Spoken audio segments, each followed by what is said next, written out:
Welcome to the session. I appreciate you taking time coming out. My name is Marcin Zimny, and today I'm going to be talking about operational dynamics of fraud and identity deception. I'm a solutions architect with Ping Identity. Most of the speakers talk about interesting things about their life. My career was completely lopsided. I started in offensive security operations in the military. So the first thing I learned was how to do bad things and be a good guy, and then kind of left the dark side and started working in fraud prevention and security. But what keeps me up at night is not the cost to the business. We all know it's important. Business speaks the language of money. But to me, it's the emotional fallout of the victims of fraud. And being a victim of fraud can be, and in fact, often is a traumatic experience. So that's where my passion for that comes from. Now, this morning, I went to the keynote at 9, and they said everything I wanted to tell you. I wasn't sure whether reinforcing of the message was the right thing to do, so I didn't change the slides, but I did change the narrative a little bit to reinforce some of the messages, but also to enhance it and to embellish with things that haven't been said. We all know fraud is a business, and fraud is more connected than ever now. Up until a few years ago, it wasn't even an appropriate thing to say how can a bad thing be a good thing, a business. But fraud is connected more than ever, and scale is an important focus here, and a word. And landscape has changed. We have credit card generators, credential providers, darknet, phishing, scam, fraud rings, money mules, money laundering entities, and they all work together better than anyone. And actually, I decided to classify and characterize fraud as a business, which will allow us to understand or to help us better protect from those attacks. So fraud as a business, I decided to give you 4. First of all, lazy. Anything in nature follows the path of least resistance, and fraudsters are human, and that's what they do. In security, very often we are the reason and the solution to the problem, and as security professionals, we started to develop tools to show you how an attack can be done so you can understand how to protect yourself. But somewhere along the line, we lost control of the tools, and we're now supplying those tools to carry the attacks. So you've heard probably more than enough during Attendees this year about deepfakes, generators, voice modelers, and everything. So effectively what happened was that the level of technical knowledge required to carry out attack has decreased, but the ability to operate by the fraudsters significantly increased. And by the way, the things that we see today come from what we knew 20 years ago in a state-sponsored area, okay? And what we do today in military operations and state-sponsored will be public domain probably in 5 to 10 years. And it's just getting faster and faster. And it's not just software that you can buy, it's also hardware that you can buy, and it's easier than ever. Fraud is orchestrated. So I like movies, so you'll hear a few quotes and references. If you watch The Wolf of Wall Street, when the guy was teaching how to sell, right? That's exactly what happens in fraud. So we call this sales plays, right? And it's prepared. We work on, we evolved in the increasing of speed of trust and how we can convince the user that we are genuine actors while we're actually illegitimate. And psychology plays a significant role today in that world. And whether that's led by human or AI doesn't really matter. But we see new vectors of gaining trust every day, and nothing will surprise me anymore. And those vectors will catch us usually when we are the most vulnerable. If you think about the grandma scam or the Roman scams, right? They use the same principle as radicalization and terrorism. So they target people that are most likely to be victims and the most likely to fall for it, right? It looks like a deal qualification to me, really. organized crime, and organized fraud rings will even employ techniques to humanize the effort. So they teach those people that steal for money, that steal for job, to call their target customers. And it's only to kind of humanize it and make them think that it's okay. Another movie, Brothers Grimsby, Sacha Baron Cohen gets the gun, starts shooting, and says, this gun business is great because it completely removes the guilt from the consequences of your actions, right? And that actually happens in the fraud rings. And fraud is also dispersed. And there's a reason for this dispersion. And what I mean is that very often when you defraud it, it's done by an actor from a different country. And it's just a simple way to avoid prosecution. And it's also a way to extending the timeline at which they can operate. Most, if not all, fraud is detected eventually and acted on.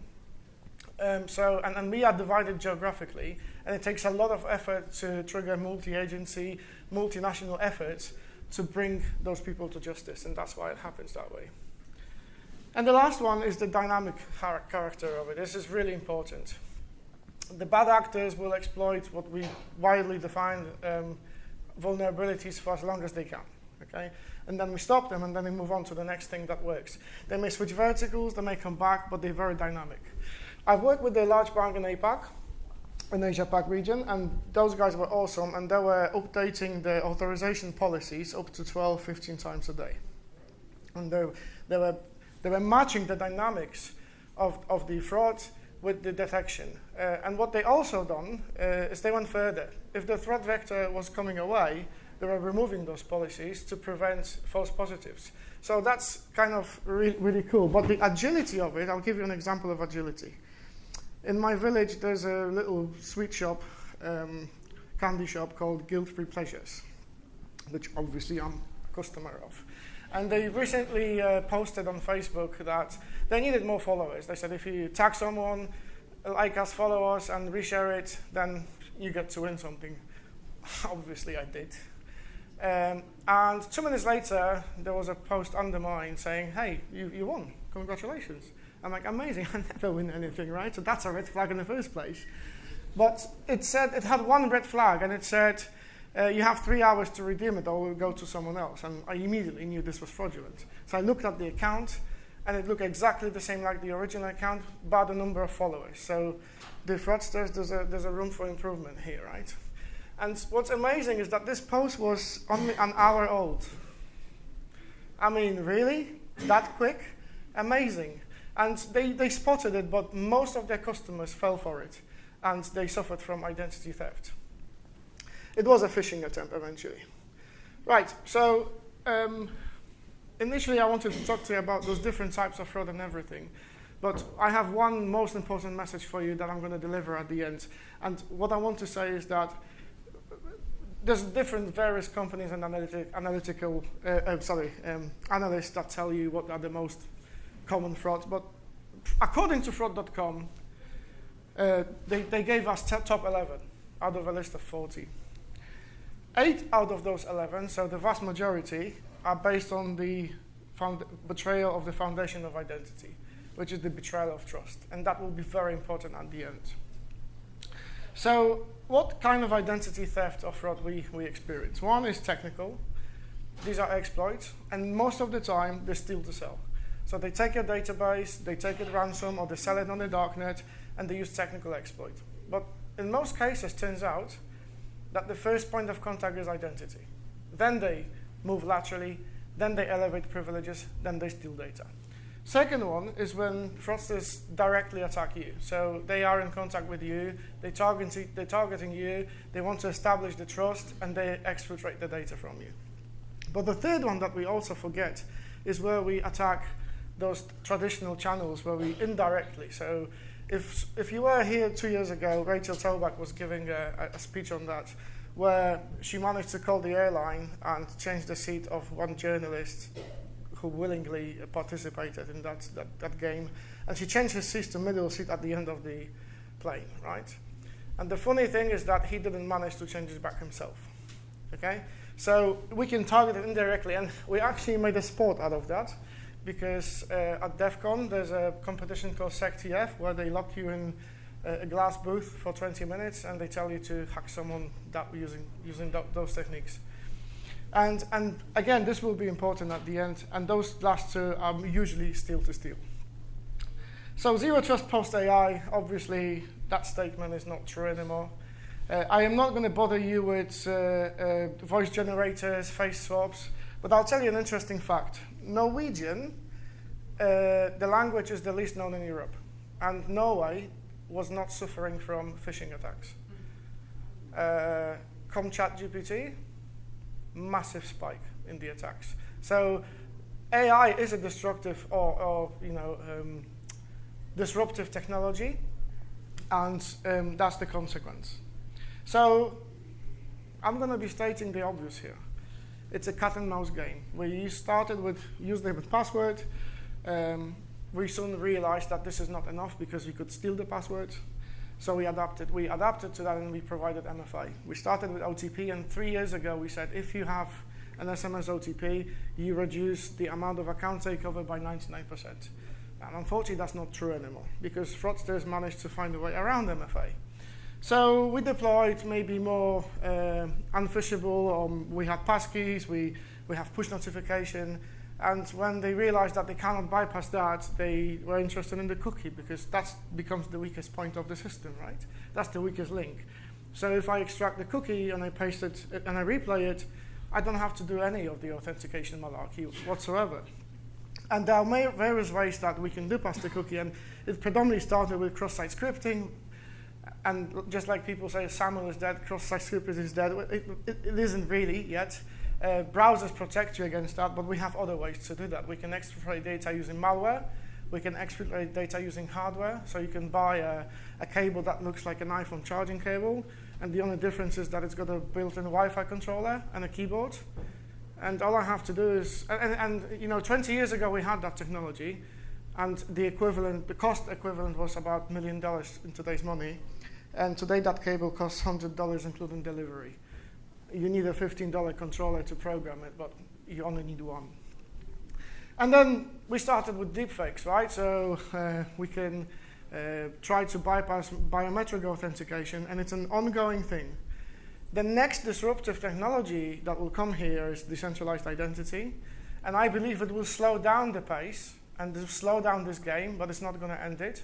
And the moment we harness the power of quantum computing, that's going to be in trouble. That's going to be the next thing. But I think we're in for kind of flattening of that trend once we deploy decentralized identity widely. So let's look at some real-life examples of attacks, and then we'll come to some recommendations of what we can do to stop those. That's the first one. So and this was very, very popular 6 months ago. It's not so much anymore. But 6 months ago, there was an explosion of those on social media where you get a trivial task to solve.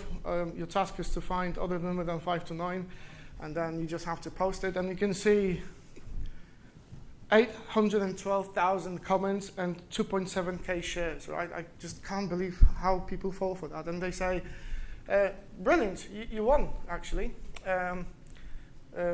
We will send you $100. Do you use PayPal? Yeah, I do. Can I have your email? Of course. But are you really real? Yeah, here's a screenshot of someone that we send money to. Brilliant. But we need to confirm your identity before you pay your money, and so you're going to get a code to your mobile. So if you can tell it to us, then we'll send the money. And what's happening is a password recovery procedure in the back, and they gain access to your PayPal account. The next one is actually, this is something that my wife was targeted for. And we detected it quite early. It's not the greatest one, but it's far better than one a few years ago. She was commissioned to do a piece of art, and they said that they sent her the money. She received the email from PayPal saying that she needs to pay €100 or £100 to release the £420 for the order. It was quite funny. I actually spent some time getting this guy crazy. I'm weird. And the agility of fraudsters is that they used to be very patient with their customers. And I actually managed to disturb this guy in an hour, and he moved on to someone else. he says, "Are you stupid or something?" Duh. So it's kind of interesting that we have that. This is the scary one, right? So we were all talking about there are tools to copy your websites that look like a genuine website, and we can do phishing campaign. We don't need to do that anymore. We now have reverse proxies, and when you log into your bank, it looks like your bank. It acts like your bank because it is your bank. And they deliver, like Evil Jinx is an example where you have a fishlet. And you have a fishlet for Facebook, LinkedIn, Office 365, HSBC, Credit Suisse. It's really kind of easy, right? So you send this link and it's the bank. And you intercept username and password, not exciting. You intercept OTP, don't need that either, because I'll take the access token at the end of that transaction. So that's pretty scary. The next one, pass the cookie, okay? I've done a video on this where you plug in a cable to your laptop, iPhone charging cable, and I know that after this session everyone will be inspecting their iPhone cables. And you can run a very short script to establish reverse shell, and no antivirus is detecting that because the only thing we're using is Netcat or Telnet, right? It's a normal network communication. So if you don't have any software that monitors all activity at application level, you're screwed. And like I said, we used that in the military for close to 20 years. Deepfakes, right? You've heard about this, right? It's the first recorded Big Bang exploitation. The guy was on a Zoom call with 6 people. Only 1 person was genuine. That was the victim. 5 were deepfaked, and they convinced him to transfer $25 million elsewhere. Unfortunately, we don't have any more details from the authorities, but it's a confirmed thing. So I decided to jump on the bandwagon of AI as well. Hello, everybody. This is me. Can we play that recording? No? We can try. Hello, everybody. This is me. No, it doesn't work. I thought it would work, but it doesn't. From 2 minutes of my Identiverse 2022 presentation. Okay. Hello, everybody. This is me, your presenter. It's an artificially generated voice sample trained from 2 minutes of my Identiverse 2022 presentation. And I love the pauses. I love that. And it was just 2 minutes of something that is available on YouTube. So, have you seen the movie Beekeeper? No, Jason Statham is the vigilante. His friend gets scammed. She commits suicide, and he goes on a rampage to punish those responsible. And we have this multi-million-dollar call center of fraudsters fishing money out, doing it professionally. They have a payroll. They have this ringleader, and it's all awesome. And you might think that this is fiction. It has been movified a bit, but here's the real-life example of it. Okay, and that is a call center in India. And the real-life beekeeper, there's a lot of them. Well, one that I will give an example is the Scammer Payback. It's a guy on YouTube. And I encourage you to watch a few videos just for the fun factor. He drives scammers crazy, but he also does the exact opposite. So he takes over their accounts, and he sometimes helps people in real time. So he calls those who are being scammed by them. And it leads to the biggest sting operation that happened when they shut it down. But what's really important is that you win some, you lose some. Battling fraud isn't about eliminating the fraud. You can't do that. The only way to do that is to shut down the business. That doesn't work out for anyone. So we have to reduce fraud to the numbers that we're happy with and we can live with. So, recommendations. I'm good for time. Brilliant. What can we do? Again, I'm going to state the obvious. Use strong authentication methods. And most of you, I think, is this guy stupid or something? Well, I may be naive, but I may be half stupid. But the fact is, how many organizations today still use OTPs and SMS? And it's a technology that was developed so many years ago, and it doesn't have the security protocols, just like TCP, just like IP version 4 didn't have, right? So we had to deploy something on top of IPv4 like SSL, TLS, and VPNs, but SMS doesn't have that. And I don't have to do the SIM swap to take over your message. I don't have to do reverse proxy. I can buy an SDR, software-defined radio, and I can intercept any text message you want. It's just there's no protection, right? And when we say use strong authentication methods, I have nothing against OTPs in principle, but what I have against them are replayable methods. So we have to use methods that are not replayable. And it worries me a little bit in decentralized identity because some of the methods in DCI are replayable in terms of presentation of the pairing of the wallet or pairing or the requesting of the credential. It doesn't have to be like that, but that's the case.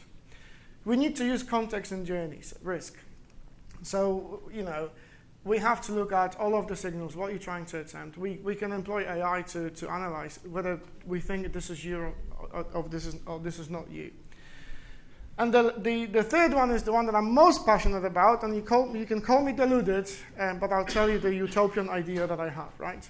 I've been to Money Life with my friend Adam here this year in London, and for 2 days they were talking about authorized push payments and all the possible transactional authorization engines that they have, anomaly detection, and I stood up and I said, in 2 days, you guys did an amazing job. You have brilliant things. Not a single control that you've showed me tackles the root cause of authorized push payment, which is the betrayal of trust. Okay?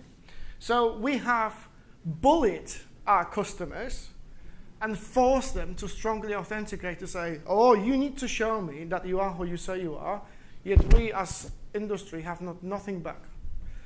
I can call you from any number I want, and I can send you a text from your bank. That is no longer an authentication method. So let's look at this use case where, hey, I'm your bank. We've detected risky transaction. Someone was trying to buy a subscription. We know it wasn't you. Don't worry, we've got you covered. All you need to, we need to just move the money to a different account, right? People still fall for it.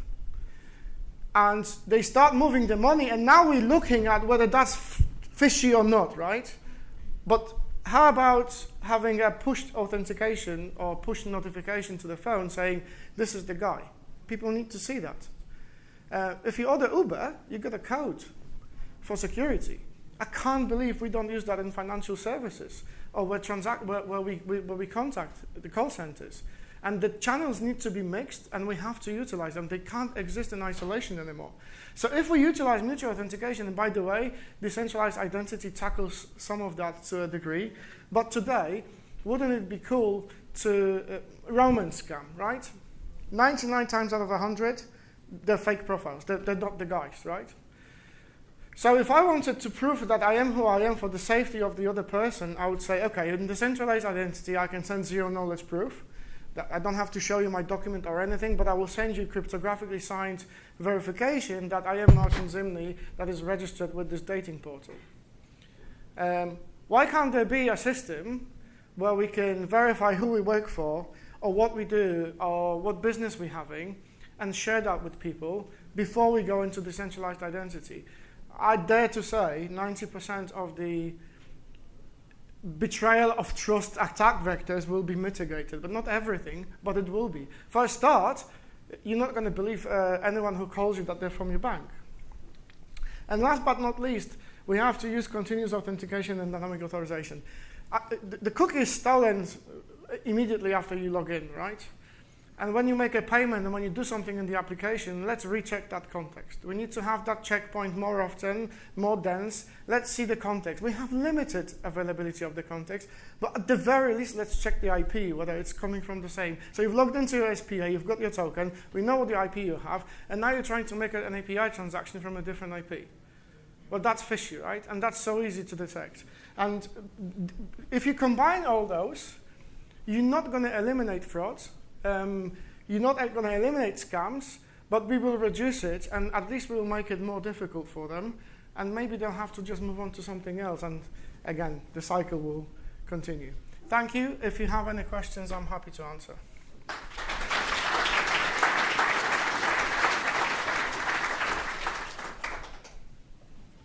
Go on.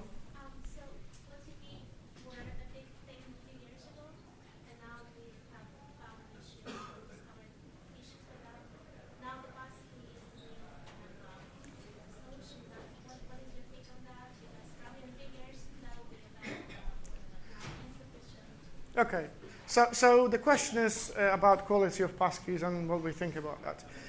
I wrote a whole article on that, by the way. because I was just fed up with people saying whether passkeys are client-side biometrics or not, and then Google and Apple decided to have the custodial approach, and they sync it to iCloud, and no one likes that. And well, here's the thing, right? Let's look at the track record of passkeys. How difficult is it to break an average website, and how difficult is it to do account takeover in Google and Apple? Significantly more difficult, okay? So the fact that I'm sharing the passkey to the cloud is vaguely relevant when you look at the track record and statistics. It's stronger than traditional username and password authentication by an order of magnitude, and it ensures mutual authentication because it completely removes the ability to phish, and it completely removes the ability to do the evil jinx and man in the middle. Completely. So I think that the verifiable credentials will be the next best thing, and passkeys didn't have a great adoption yet, and there is a chance that they may not even get there ever if we roll out verifiable credentials and decentralized identity. EIDAS 2 regulation in Europe is going to be a springboard for it. We're going to finalize some standards, but today, if you can use the passkey, use it. I think it's very, well, it is very strong, and the fallback that we sync them to cloud is almost irrelevant at the scale. Does that answer your question? Okay, my time is up. Thank you very much, guys. Enjoy the rest of the conference.